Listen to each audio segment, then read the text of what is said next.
Bienvenidos al primer vídeo del canal de Historias y Leyendas. En este canal trataré leyendas y mitos de la historia e intentaré resumirlos lo mejor que pueda. En este caso, inauguraremos el canal hablando de un tema que desde bien pequeño siempre me pareció muy interesante, la leyenda del rey Arturo. Según la tradición britana, Arturo fue el encargado de frenar las invasiones anglas y sajonas que llegaron a Albión tras la caída del Imperio Romano y la marcha de las últimas legiones. Desde entonces, se convirtió en una figura protectora de Britania. La historia de Arturo se transmitió inicialmente a través de juglares y viajeros que narraban sus hazañas y victorias a lo largo de la Alta Edad Media, a cambio de dinero, claro está.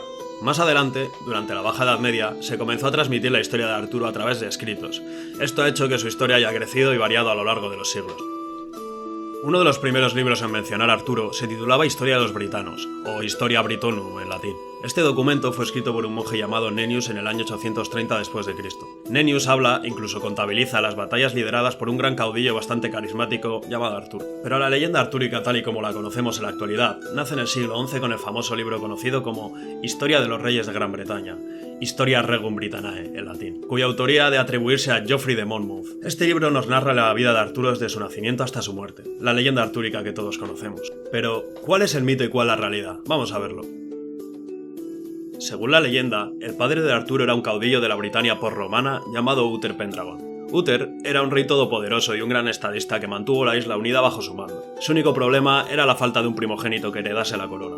Uther conocía a una dama llamada Igraine y acabó prendado de ella, pero Igraine estaba casada con un noble llamado Gorlois y pasaba bastante de él. Entonces, para poder estar con Igraine, Uther ideó una estratagema bastante turbia e invitó a todos los nobles del reino a un gran festín en su castillo. Como no podía ser de otro modo, Igraine y su esposo asistieron. Uther, en un arrebato hedonista, aprovechó para acosar a Igraine durante toda la noche. Cuando Gorlois se dio cuenta, evidentemente se cabreó bastante y se marchó con su esposa sin decirle nada al bueno de Uther. Algo bastante comprensible, la verdad. Uther no se lo tomó muy bien, ya que era costumbre despedirse del rey y recibir el beneplácito del mismo para pirarse de un banquete real. Tras esto, Uther decidió ir con todo y declaró la guerra al marido de Igraine. Lo típico que pasa cuando te dan calabazas, vaya.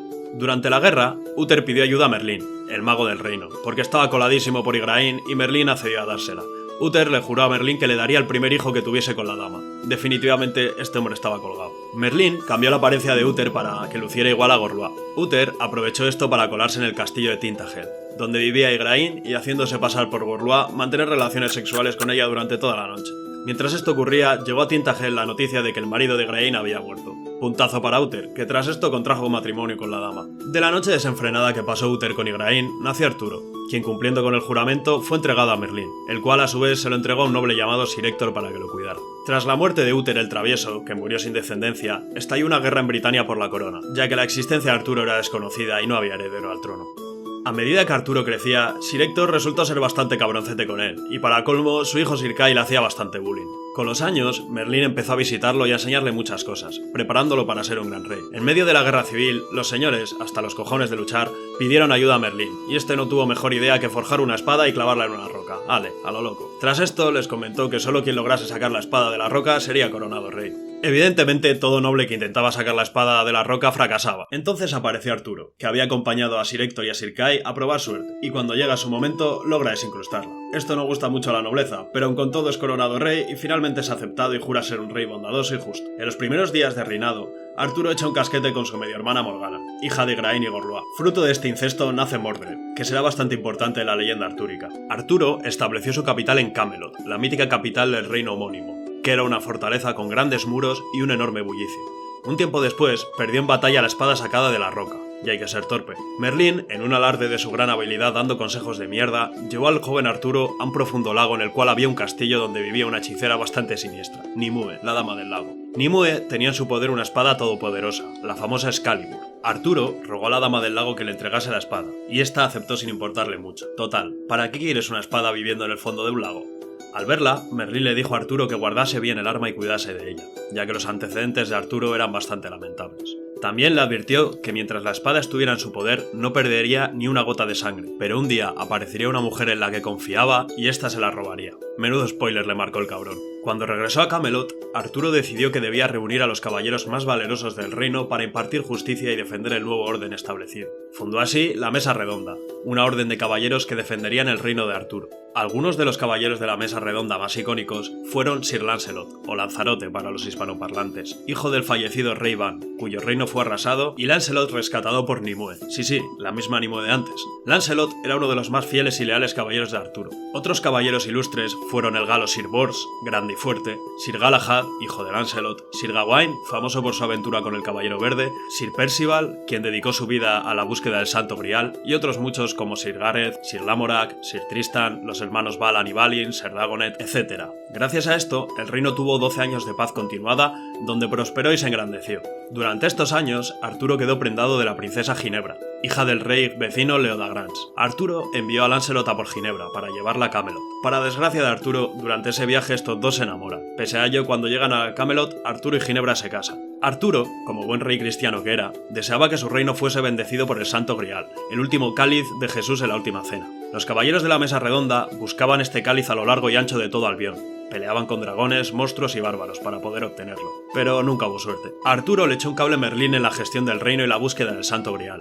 Pero Nimue, que era el amante de Merlín, lo encerró en una montaña hueca tras haberle enseñado todos sus conocimientos. Vaya por Dios con la dama del lago. Morgana aprovechó la desaparición de Merlín para coger a Excalibur y tirarla al mar. Hizo esto porque Arturo la había obligado a casarse con el poco agraciado rey vecino Uriens y porque Ginebra había echado de la corte a su amante. La verdad es que la putearon bastante. Desde mi punto de vista hizo lo que debía. Mientras buscaba el Grial, Lancelot descubrió que estaba en el castillo de Corbenic. La hija de este rey se enamoró de él y mediante un hechizo adquirió el aporte de Ginebra para yacer con él, y de esa noche loca nació Sir Galahad, mencionado anteriormente, que sería uno de los caballeros de la mesa redonda. Finalmente, Lancelot fue indigno de conseguir el Grial y no pudo encontrarlo. Mordred, el hijo de Arturo y Morgana, le chiva a Arturo el lío que tienen Lancelot y Ginebra. Arturo, totalmente destrozado y encolerizado, condena a la hoguera a Ginebra, lo típico en aquella época. El bueno de Lancelot rescata a Ginebra y se la lleva a Francia, pero más tarde es obligado a devolverla a Camelot. Arturo parte a vengarse de Lancelot y deja el reino en manos de su hijo Mordred, quien se apodera del reino e intenta camelarse a Ginebra. Cuando vuelve Arturo, él y sus caballeros se ven obligados a combatir con él para recuperar el trono en la batalla de Camlan, donde los caballeros de la mesa redonda y demás leales a Arturo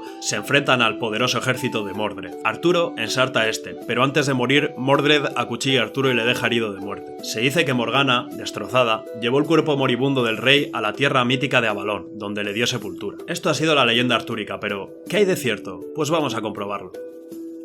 Lo más seguro es que el rey Arturo ni fuese un rey ni se llamase Arturo. La primera vez que oímos hablar de él fue cuando el historiador Gildas escribió acerca de un valeroso caudillo britano-romano que luchó junto a otros reyes britanos para frenar la invasión anglosajona tras la caída del Imperio Romano de Occidente. La gran sorpresa nos llega cuando nos enteramos de que el hombre al que Gildas se refería no se llama Arturo, sino Ambrosio Aureliano, a quien se le apodó como Arthur a lo largo de los siglos, cuando se adaptó su historia. Aureliano ni era rey ni era noble. Lo que sí se nos explica es que era un valiente guerrero y un aguerrido caudillo, todo un emblema para los britanos romanos de la época. Las gestas de Aureliano se dieron a inicios de la Edad Oscura, entre los años 430 y 500 después de Cristo. Una tesis es que Aureliano era un comandante romano que tomó las riendas de la Britania por romana y organizó los ejércitos que más tarde combatirían al sajón. Se dice que él solo mató a 940 sajones a lo largo de sus campañas. Su batalla más importante fue la batalla del Monte Badon, en torno al año 490. Los britanos defendieron el monte de las hordas sajonas que los superaban en número y vencieron, frenando así la constante pérdida de territorio frente al invasor. Las cifras de la batalla no son claras, pero una aproximación sería de unos 2.000-2.500 sajones frente a unos 1.000 britanos romanos. Bernard Cornwell trata esta batalla en su saga Crónicas del Señor de la Guerra, una adaptación muy recomendable del rey Arturo histórico. La verdad es que a mí me encantó. Según la leyenda artúrica, Camelot fue la gran fortaleza y capital del reino del mismo nombre. La mayoría de nosotros nos imaginamos Camelot como una ciudadela fantástica y enorme, con un gran salón donde se encontraba la mesa redonda. Nada más lejos de la realidad. Realmente, Camelot se trataba de una pequeña fortificación romana en la ciudad de Colchester. En época romana, su nombre era Camulodunum, y como es obvio, de allí vino el nombre. Se cree que Aureliano murió en combate contra los sajones, y siendo él el gran líder y general britano, a su muerte los britanos se dividieron y cedieron terreno poco a poco ante los sajones hasta quedar apartados en Cornualles y Gales, donde se asentarían hasta la unificación de Inglaterra. La historia del rey Arturo ha sido modificada con el paso de los años. La historia de un caudillo britano-romano se convirtió en la novela épica caballeresca por excelencia. Los bárbaros sajones se convirtieron en dragones, las empalizadas romanas en fuertes muros de piedra, y las ruinas de las ciudades romanas en grandes castillos de fantasía. ¿Y tú? ¿Con qué te quedas? ¿Con el mito o con la realidad? Y hasta aquí el vídeo, espero que te haya gustado. Deja tu like y suscríbete al canal. Nos vemos en la próxima.